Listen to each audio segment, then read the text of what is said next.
Hi, welcome to Alaskan in Thailand. It's Monday morning. I'm here on Hue Hin Beach, about a little after 6 a.m. Not too many people, as you can see. The tides come up this morning. They change every month. They kind of change, evolve in different cycle of time. But anyway, today I thought I'd answer whether I speak any Thai or not. I always get asked, Jeff, did you learn any Thai yet? And I've been here 8 months. Sadly, not much Thai. I'm dumb. I have a learning disability. I'm just kind of stupid. At certain things, I'm really stupid. Math, I'm really bad at. Learning languages is I'm really bad at too. But anyway, if I would have started when I came here almost 9 months ago, when I was getting my hair cut by my friend, she couldn't speak any English. Seriously, I nothing. She couldn't speak anything. When I tried to talk to her, it was all just nods and smiles.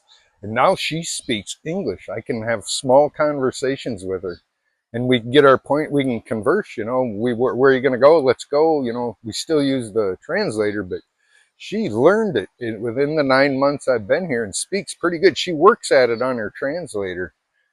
And every day she's got a new word, see you tomorrow, or some little phrase she learned she'll try out on me. And sometimes I have to ask her again a couple of times what it is, but she gets it pretty good. And then I'll repeat it for her and help her along. But yeah, she learned English. And all this time, if I would have been working that hard on Thai, and I have more time to do it too. And yeah, if I'd have been practicing my Thai the whole time, I'd probably speak Thai. Or if I was in a Thai school, I thought of taking a school, but I could just, they're going to give me a whole list of 30 words and go home and memorize these and be back tomorrow. And there's no way I can't do that. I just can't. I can, luckily, if I can pull a word out a week that I can keep stuck in my head. And I found out if I don't use that word within a week, it's going to be gone out of my brain. And it's important for learning something to be actually doing it, And Spain was speaking a language. You better be speaking. If you're trying to learn, French, but you're in Germany and everybody around you speaking German, that ain't going to work too well for you. That's my point. And I can go back on that. I'll get back to that point. But anyway, yeah, I turn on the translator. That's the only, I could ask her but when I talk to her, but she speaks really fast and I can't ever understand it. She'll say it really fast. Not slow enough for me to comprehend it and break it down and digest it. That's kind of what I got to do.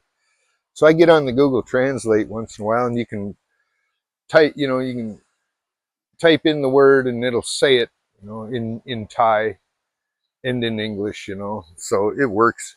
But sometimes I'll type the word or I'll say the word English, like "where are you" or something, and it'll come back and tell me the word or whatever. And I'll try it on her, and she'll look at me and go, "Huh? No, no, And I'm not even close. You can tell it's not even the word. So if they have, I don't know, Google translates wrong sometimes. I don't know. But when I've few words now I've tried on her, and she said, "No, And I was saying it exactly like a translator was teaching me. But yeah, so it's kind of a tough language to learn. And let me practice a little bit on you guys here. Kunyu pin ra. They roll the R. The R. She calls me Jeffrey. Jeffrey. Come over here, Jeffrey. So it's Kunyu pin raiban. I'm overdoing the tongue roll, but that's Kunyu pin raiban is where are you? Or how are you? And Chunyu Sabat or Chun Sabadi, I am good. Kunyu Tinai, where are you? Chanyu Ban, I am home. Uh, Toilet, Hung Nam, that's a bathroom. Yes, where the Hung Nam is to go to the bathroom. That's kind of an important one. I learned that one 10 years ago when I came to Thailand. I still use it. The only word I've actually used, Hung Nam, they know, yeah, over that way. So yeah, Hung Nam, and I know a few, hello is Swati Cup. If you're a girl, they say ka behind everything, And it's kind of strange hearing, when even they're English, like you're walking past the massage parlors and the massage girls will call to you, massage ka, welcome ka. You know, that's kind of strange. And the men all cup. You walk by them, instead of saying Swati cup, hello, they'll just say cup, cup. You know, it's kind of a shortened version of hi, I guess. You know, so the men all say cup after everything. So Swati cup is hello. Swati cup is hello if you're a man saying it. You know, it don't matter if you're saying it to a man or a woman. You say Swati cup if you're a man. And let's see, thank you, cup kun cup. You know, and the women will say cup kun ka. Everything is ka with them. Everything's cup with the men. It's kind of a strange, peculiar thing. But anyway, yeah. So that's about the extent of it. I'm learning a few more words. I slowly pick up a word here and there. And there's just a few that'll stick in my brain, but I'm going to keep trying. And if I had had any advice to somebody retiring here, besides save a lot of money and have it all set up in many ways to get your money, my other bit of advice would be I would learn the language. It would really up your game around here with the women. It would really enhance your experience and lower your feeling of loneliness and solitude, really. A lot of you guys are going to suffer with that. So even if it's just a small sentence or two, if you could learn just to break the ice, going up to, you know, say hi to a girl or say hi to somebody, a Thai, it would be good to be able to converse with Thais. It really would help your quality of life here. I really think it would. And I'm going to continue to learn. It's kind of slow for me. Everything's slow with me. But also, oh yeah, I should also mention, you know, I grew up 40 years, 42 years in an Eskimo village where they spoke Yupik Eskimo. So I got half a head full of Eskimo words rattling around in my brain. And that's kind of also confusing to me too, because I have actually answered people here in Eskimo. Unknowingly, it's second nature to me. A lot of words in my brain are Eskimo words, and they still are to this day.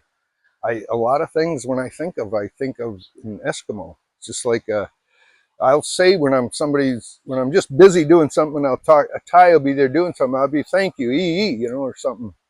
Means yes. It's kind of a thank you agreement kind of thing, you know. So, you know, and I had no choice when I moved to Alaska. The village I lived in, the elders didn't speak any English. The young were learning it in school, and they should do that here, actually. They literally forced the kids into speaking English because all the school was in English. So the kids actually learned English right away. Broken English, it's kind of, you know, they have a heavy accent. It's broken English, but it's pure English. And now to date, the young people there do not speak the native tongue in many of the villages around the area where I was. There's still some villages that teach it to their children, or if they speak it in the home, the kids picked it up. But a lot of the Yupik Eskimo is lost now to the younger generation. I know more than they do in like my daughter. I know more than my own daughter does of Yupik, you know, and other kids her age or younger than me. The people younger than me have lost it. So yeah, I've always, you know, when I went there, I was hunting with a bunch of guys. We'd go out, you know, and they'd say, okay, we're going to hunt geese. You go over and stand by that nuskanuk. We'll wait there for geese. Watch for geese. Now, what? What? The nuskanuk over there. And I'd look over there and there'd be a stump there. Oh, okay.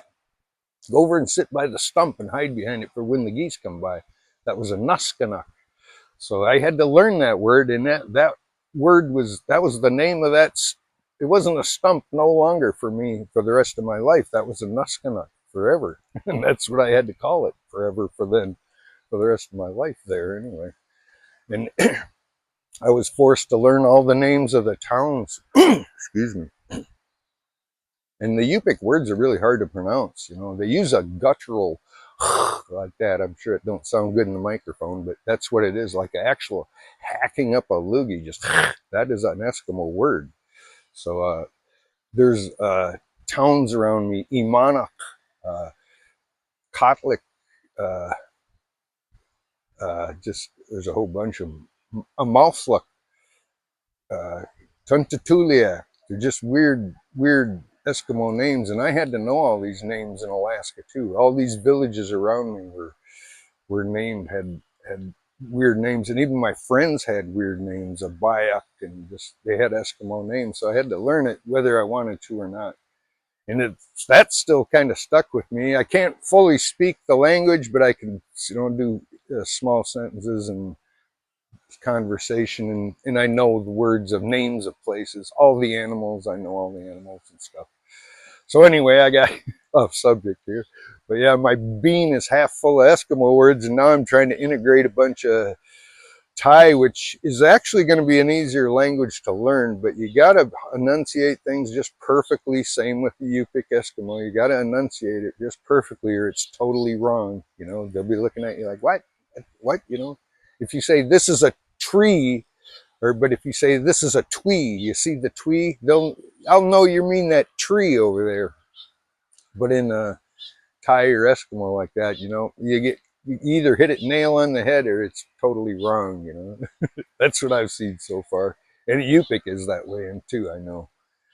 But anyway, I'll keep struggling with it, and I think it'll be a good thing, and I'm going to learn it. Maybe I'm going to talk her into teaching me some more as she gets more time. I'm going to continue to work at it at my own pace, and hopefully by another 5 years, I'll understand a little bit of it. That's good enough. I just want to be able to understand a little and talk a little to the people. That would be, I have a lot of questions I want to ask, you know.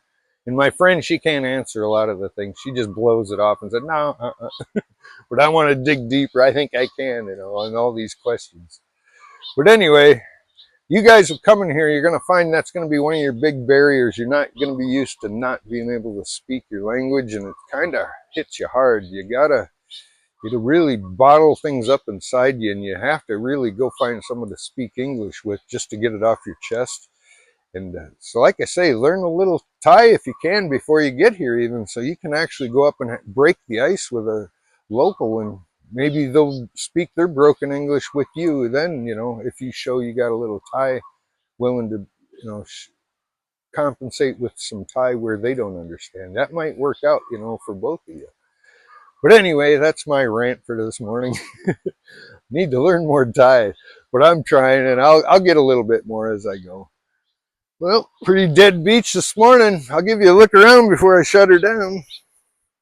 It's Monday morning. Everybody's at work, except us retired guys and the lazy. I walked back from that monkey mountain down there when I made my video about the monkeys the other day. I walked. It took me about 45 minutes. Beautiful walk. It was nice. I liked it. Walking by all the properties, beautiful properties along the beach. Cool mountain. I need to explore more on the other side. It's pretty cool too. There's temples all around that mountain, all the sides of it. There's big Buddhas and all kinds of stuff. Very cool place. I gotta go back.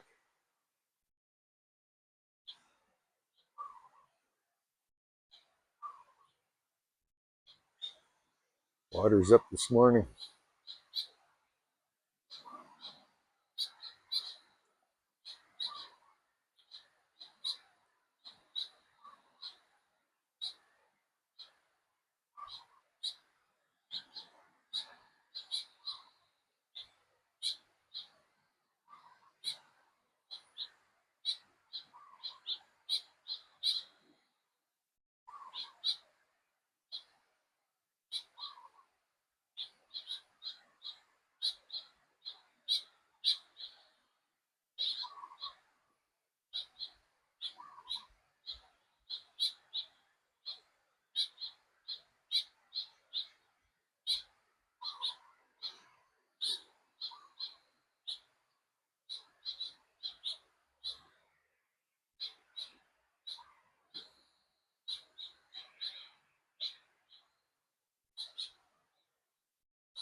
See you in the next one.